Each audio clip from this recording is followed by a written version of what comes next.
Hello, कैसे हैं सभी प्यारे प्यारे बच्चों। उम्मीद करता हूँ आप लोग बहुत ही जानदार जबरदस्त जिंदाबाद होंगे और अपनी तैयारी को बहुत अच्छी तरीके से कर रहे होंगे। जो बच्चे अपनी तैयारी अभी भी नहीं शुरू किए हैं और ये सोच रहे हैं कि अंतिम 2 महीने पहले एग्जाम के हम तैयारी करके बहुत अच्छे नंबर ला सकते हैं, तो वो उनकी ये भूल है। आप लोग अभी से ही तैयारी करना शुरू कर दीजिए। आज यूपी बोर्ड 2023-24 की क्लास 10th की जो विज्ञान विषय है, उसका जो एक पोर्शन है रसायन विज्ञान। आज हम लोग रसायन विज्ञान का प्रैक्टिस सेट 1 लेकर के आए हैं और इसमें बहुत ही महत्वपूर्ण क्वेश्चंस के साथ साथ कॉन्सेप्ट को भी डिस्कस किया जाएगा। अगर आप लोग एवीएस की पाठशाला यूट्यूब चैनल पर नए हैं तो चैनल को सब्सक्राइब करें ताकि आपको आने वाले वीडियो के नोटिफिकेशन मिलते रहें। चलिए वीडियो में देरी ना करते हुए वीडियो को स्टार्ट करते हैं। आज का सबसे पहला जो चलिए पहले हम लोग ये समझ लेते हैं कि इसका जो पेपर पैटर्न होने वाला है कैसा है। तो सबसे पहला जो खंड का होता है उसमें बहुविकल्पीय प्रश्न होते हैं और बहुविकल्पीय प्रश्न की जो संख्या होती है वो 20 होती है, जिसमें फिजिक्स के 7 क्वेश्चन, केमिस्ट्री के 6 क्वेश्चन, बायोलॉजी के 7 क्वेश्चन आते हैं। यानी कि केमिस्ट्री का बायोलॉजी और फिजिक्स की अपेक्षा एक क्वेश्चन कम आता है बहुविकल्पी में। और जो खंड बा होता है वर्णनात्मक प्रश्न होते हैं, जिसमें खंड का जो कि फिजिक्स का होता है इसमें 3 प्रश्न आते हैं 4 नंबर के, इस तरह से 12 अंक हो जाते हैं। और एक प्रश्न आता है 6 नंबर का और 6 नंबर, यानी टोटल इनको ऐड किया जाए तो 18 अंक का हो गया ये। दूसरा जो खंड खा होता है ये केमिस्ट्री का होता है। केमिस्ट्री में 2 क्वेश्चन 4 अंक के आते हैं यानी 8 अंक का होता है और एक प्रश्न जो आता है वो 6 नंबर का होता है, यानी कि टोटल हो जाते हैं 14 मार्क्स आपके। और खंड ग जो है 3 प्रश्न आते हैं जिसमें बायोलॉजी के क्वेश्चन होते हैं और ये 4 अंक का होता है यानी टोटल 12 मार्क्स। और एक प्रश्न 6 अंक का आता है यानी टोटल हो गए 18 मार्क्स। अगर आप कैलकुलेट करेंगे तो 7 क्वेश्चन बहुविकल्पी के और 18 नंबर, यानी 7 नंबर इसके और 18 नंबर लघु उत्तरी और दीर्घ उत्तरी के मिलाकर के 25 क्वेश्चन आपके बायोलॉजी में पूछे जाते हैं। 25 नंबर के क्वेश्चन आपके बायोलॉजी में पूछे जाते हैं, 20 नंबर के क्वेश्चन केमिस्ट्री में पूछे जाते हैं। टोटल इस तरह से जोड़ा जाए तो 70 मार्क्स हो गए आपके, यानी 70 मार्क्स आपके लिखित परीक्षा में पूछे जाएंगे और 30 अंक आपके प्रैक्टिकल जो कि आपका स्कूल आपको प्रोवाइड करता है, 30 नंबर आपको स्कूल से मिलते हैं। तो 70 नंबर में आपको 70 में 70 नंबर की तैयारी एवीएस की पाठशाला यूट्यूब चैनल की तरफ से कराया जा रहा है लगातार। आज आपका पहला वीडियो है साइंस का, जिसमें से आपको केमिस्ट्री का प्रैक्टिस सेट 1 आपको इंपॉर्टेंट क्वेश्चंस आपको इसमें मिलेंगे। तो चलिए वीडियो में देरी न करते हुए वीडियो को स्टार्ट करते हैं। पहला क्वेश्चन बहुविकल्पी प्रश्न होगा जो कि 1 अंक का आएगा और आपकी परीक्षा में बोर्ड परीक्षा में 20 नंबर के आते हैं, जिसमें से केमिस्ट्री के 6 क्वेश्चन आते हैं। अगर आप वीडियो में लास्ट तक बने रहते हैं तो आपको 20 में 20 नंबर आपको केमिस्ट्री में दिलाने का मेरा वादा है आपके साथ। पहला क्वेश्चन ये है कि निम्नलिखित युग्मों में से कौन सा युग्म प्रतिस्थापन अभिक्रिया देता है। सबसे पहला है सोडियम क्लोराइड विलयन एवं कॉपर धातु, मैग्नीशियम क्लोराइड विलयन एवं एल्युमिनियम धातु, फेरस सल्फेट विलयन और सिल्वर धातु। चौथा ऑप्शन है सिल्वर नाइट्रेट विलयन और कॉपर धातु। तो मैंने आपको यहाँ पर एक रासायनिक श्रेणी बताई है जिसे विद्युत रासायनिक श्रेणी कहते हैं। और विद्युत रासायनिक श्रेणी में मैंने आपको एक ट्रिक बताई थी, लिखबा सरकाना अलमंजन कर सनपब हाइड्रोजन कुहक पटाऊ। ये एक ऐसी ट्रिक है जिससे आप जो क्रियाशीलता है धातुओं की वो आप याद कर सकते हैं और उसके बेसिस पे इस तरह की क्वेश्चंस को आप बता सकते हैं।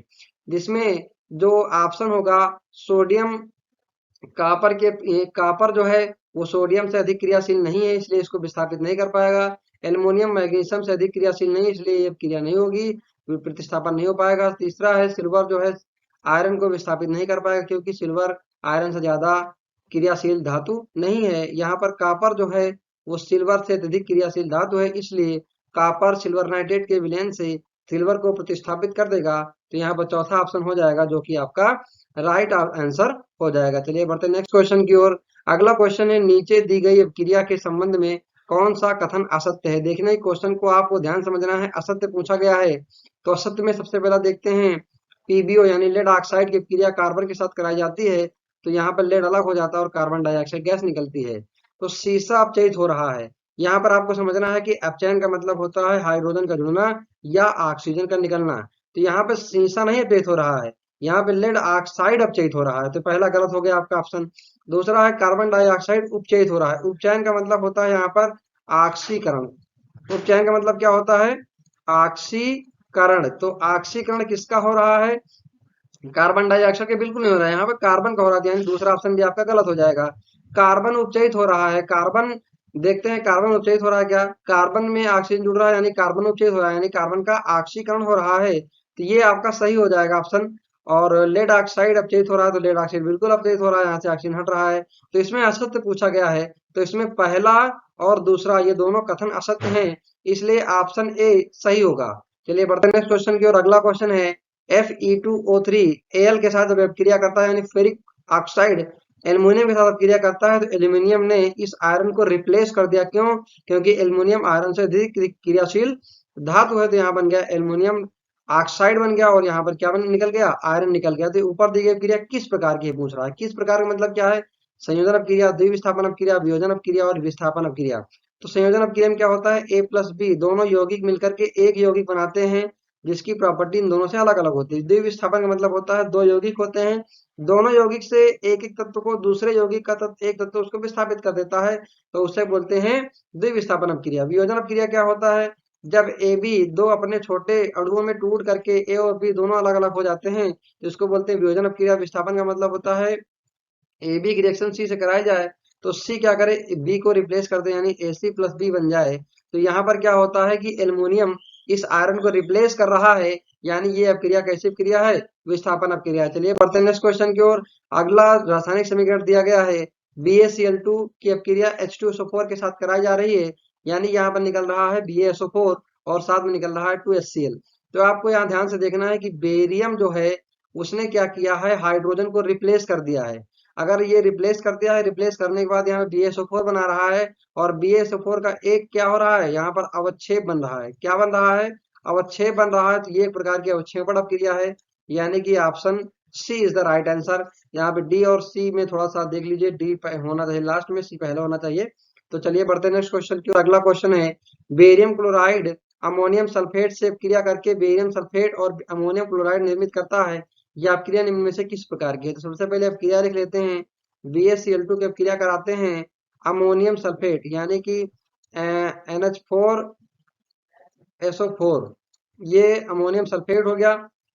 अमोनियम सल्फेट की अपक्रिया, ये अमोनियम NH3 होगा, ठीक है, NH3 का होल NH2 का होल थ्राइस, NH2SO4 का होल थ्राइस। यहाँ जो अमोनियम सल्फेट का सूत्र होगा वो होगा NH4 का होल ट्वाइस SO4। ये अमोनियम सल्फेट है, इसकी अपक्रिया बेरियम क्लोराइड के साथ कराते हैं, तो बनाता है BaSO4 बनाता है, प्लस क्या निकल जाता है NH4Cl। NH4Cl यहाँ पर निकल रहा है, और NH4Cl के कितने मॉलिक्यूल, दो मॉलिक्यूल निकल रहे हैं। तो यहाँ पे ध्यान से देखिए, ये बेरियम ने अमोनियम को यहाँ से रिप्लेस किया, और यहाँ पर देखिए बेरियम सल्फेट जो है एक प्रकार का अवक्षेप दे रहा है, तो ये एक प्रकार का अवक्षेपण अपक्रिया भी है और द्विविस्थापन अपक्रिया भी है, ठीक है। तो यहाँ पर ऑप्शन डी हो जाएगा सही आंसर, यानी सेकंड और फोर्थ दोनों ऑप्शन सही हैं। चलिए बढ़ते हैं नेक्स्ट क्वेश्चन की ओर। अगर आपको ये क्वेश्चंस अच्छे लग रहे हैं और इम्पोर्टेंट है, मैं कहता हूँ बहुत इंपॉर्टेंट क्वेश्चन है, अगर आपको वाकई में लगता है इंपॉर्टेंट क्वेश्चन है, तो अगर आप पीडीएफ चाहिए तो एवीएस की पाठशाला टेलीग्राम चैनल पे आप जाकर के ज्वाइन करें, सर्च करें, ज्वाइन करने के बाद सारे पीडीएफ आपको मिल जाएंगे। चलिए बढ़ते हैं नेक्स्ट क्वेश्चन की ओर। अगला क्वेश्चन लघुत्तरीय प्रश्न होगा, जो कि फर्स्ट टाइप का होगा, और यहाँ पे 2 अंक के क्वेश्चन पूछे जाते हैं। पहला क्वेश्चन है, अमोनिया की क्रिया कराई जाती है मर्क्यूरस क्लोराइड तथा क्लोरीन के साथ, तो इसके लिए आपको रासायनिक समीकरण देना है। पहला क्रिया देख लेते हैं, अमोनिया। अमोनिया का फार्मूला होता है NH3, और इसकी जो रिएक्शन है वो Hg2Cl2 के साथ कराई जाती है, तो यहाँ से क्या निकलता है, यहाँ से निकलता है Hg, यानी कि मरकरी प्लस Hg NH2Cl, और साथ में NH4Cl निकलता है। दूसरी रिएक्शन है अमोनिया की क्लोरीन के साथ, तो Cl2 की अधिकता में कराएंगे तो 3 मोल ऑफ Cl2 लेंगे, तो यहाँ पे NCl3 निकल आएगा, और प्लस साथ में 3 मोल ऑफ HCl हो जाएंगे। अब यहाँ पे ये मरकरी है, ये क्या है, मरकरी है, ये क्या है, मर्क्यूरस एमीन क्लोराइड है, और साथ में क्या निकल रहा है, अमोनियम क्लोराइड, अमोनियम क्लोराइड भी निकल रहा है। ये क्या है, नाइट्रोजन ट्राइक्लोराइड। क्या निकल रहा है ये? Nitrogen trichloride. चलिए मैंने आपको यहाँ पर इसके नाम भी बता दिए हैं, तो इस तरह की दोनों क्रियाएं, इनका समीकरण केवल लिखना था। चलिए बढ़ते हैं नेक्स्ट क्वेश्चन की ओर। अगला क्वेश्चन है, किसी पदार्थ एक्स के विलयन का उपयोग सफेदी करने में किया जाता है। तो पदार्थ एक्स का नाम व सूत्र बताना है। तो एक्स क्या नाम है, इसका नाम क्या है? पहले सूत्र देख लेते हैं। इसका सूत्र है CaO और इसका नाम है कैल्शियम ऑक्साइड। क्या नाम है? Calcium oxide. तो कैल्शियम ऑक्साइड बना है। और दूसरा जो स्टेप है, इसका रिएक्शन कराते हैं कैल्शियम ऑक्साइड की H2O यानी जल के साथ में, तो ये बनाता है CaOH का होल ट्वाइस और इसका नाम है कैल्शियम हाइड्रोक्साइड। क्या नाम है? Calcium hydroxide. अब ये कैल्शियम हाइड्रोक्साइड बन रहा है और ये जो कैल्शियम हाइड्रोक्साइड, अगर इसको मैंने इस्तेमाल कर लिया घर को पोतने में, तो क्या होता है, कुछ दिन बाद घर चमकने लगता है। क्यों ऐसा होता है? क्योंकि ये CO2 से, वातावरण में उपस्थित CO2 से रिएक्शन करके CaCO3 बनाता है। क्या बनाता है? CaCO3 बनाता है, प्लस यहाँ से H2O बाहर चला जाता है और इसको बोलते हैं संगमरमर। क्वेश्चन पूछा जा सकता है यहाँ से, संगमरमर का रासायनिक सूत्र क्या होता है? तो CaCO3 होता है, कैल्शियम कार्बोनेट इसका रासायनिक नाम है। तो यहाँ पर ये क्वेश्चन आपको आई होप समझ में आ गया होगा। बढ़ते हैं नेक्स्ट क्वेश्चन की ओर। अगला क्वेश्चन है, संकलन अपक्रिया तथा ऑक्सीकरण अपक्रिया को उदाहरण से ही समझाइए। तो पहले हेडिंग डालेंगे आप, संकलन अभिक्रिया। संकलन अभिक्रिया क्या होती है? संकलन अभिक्रिया का मतलब होता है जब दो या दो से अधिक अणु या यौगिक मिलकर या परस्पर अपक्रिया करके मिलकर एक नया यौगिक का निर्माण करते हैं, नए यौगिक का निर्माण करते हैं, कामा संकलन अभिक्रिया कहलाती है। संकलन अभिक्रिया कहलाती है। संकलन अभिक्रिया कहलाती है। ठीक है, इसका एग्जाम्पल हम देख लेते हैं। एग्जाम्पल क्या है? जैसे CaO की रिएक्शन कराई H2O के साथ, तो इसने क्या बना लिया? CaOH का होल ट्वाइस बना लिया, यानी दो यौगिक यहाँ मिल रहे हैं और एक यौगिक बन रहा है। अगला है ऑक्सीकरण। तो ऑक्सीकरण का मतलब क्या होता है? ऑक्सीकरण का मतलब होता है O2 का जुड़ना या हाइड्रोजन का निकलना, ये होता है ऑक्सीकरण। तो यहाँ पर मैं एक एग्जांपल देते हैं। एग्जांपल ये है, C+O2 बना दिया CO2, या फिर S+O2 ये बना रहा है SO2 यानी सल्फर डाइऑक्साइड बन रहा है, कार्बन डाइऑक्साइड बन रहा है। तो इस प्रकार की अपक्रिया को क्या बोलते हैं? इस प्रकार की अपक्रिया को बोलते हैं ऑक्सीकरण अपक्रिया। चलिए बढ़ते हैं नेक्स्ट क्वेश्चन की ओर। अगला क्वेश्चन है, जब लोहे की कील को कॉपर सल्फेट के विलयन में डुबोया जाता है तो विलयन का रंग बदल क्यों जाता है? देखिए मैं आपको एक बीकर ले रहा हूं और इस बीकर में कॉपर सल्फेट का विलयन घोल लिया है, CuSO4 कॉपर सल्फेट का विलयन घोल लिया है, और इसमें मैंने क्या डाली है? लोहे की लोहे की कील। और जब लोहे की कील डाल देंगे तो विलयन का रंग क्या हो जाएगा? बदल जाएगा। तो जब हम रिएक्शन कराते हैं Fe की रिएक्शन CuSO4 के साथ, तो ये बनाता है FeSO4 प्लस कॉपर बाहर हो जाता है। इसलिए क्यों? क्योंकि यहाँ पर क्या होता है, आयरन जो है, यहाँ लिख देते हैं, आयरन कॉपर से अत्यधिक क्रियाशील धातु है, अतः आयरन कॉपर सल्फेट के विलयन से कॉपर को विस्थापित कर देता है। देखिए राइटिंग पे मत फोकस करिए, आप लोग डायरेक्ट इस पे फोकस करेंगे जो मैं लिख रहा हूं।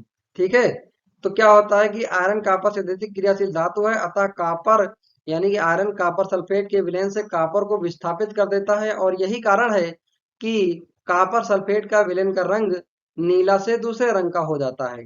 ठीक है, आई होप आपको समझ में आ गया होगा। बढ़ते हैं नेक्स्ट क्वेश्चन की ओर। अगला क्वेश्चन लघुत्तरी सेकंड टाइप का, जो कि 4 अंक का पूछा जाता है।